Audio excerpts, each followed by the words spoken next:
ajrashganman, lekin uylanmagan yigit bilan gaplashyapman. Unga tegsam baxtli bo'la olamanmi? Xalqimizda bitta gap bor-da, tengi bilan. Chunki nimaga shu gapingizni anetta 3 ta bolasi bilan ajrashib turib, lekin men erdan chiqqanga uylanmayman, qiz bola olaman deb qiz bolaga uylanayotgan ba'zi bir qo'sh tirnoq erkaklarimizga gapirmaysiz?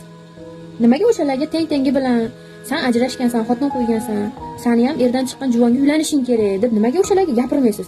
Nimaga ayol kishi ajrashsa, u erdan chiqqan-u, erkak kishi ajrashsa, u erkakchilikda deysizlar? Nimaga tengi bilan deb o'shalarga ham aytmaysizlar? Keyin yana bitta narsa bor. Tengi bilan deb gapiribsiz. Allohim shunaqa zotki, siz taqdiringizga nima yozganini faqat u biladi. Ertaga nima bo'lishini siz bilmaysiz.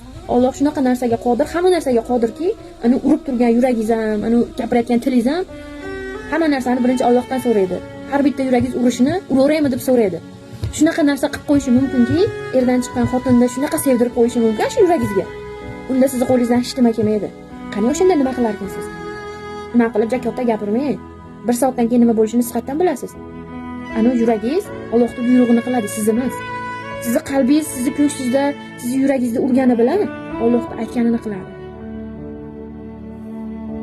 Nima qilib ajrashgan ayollarning dilini og'ritmang. Ayol kishining dilini og'ritish yomon.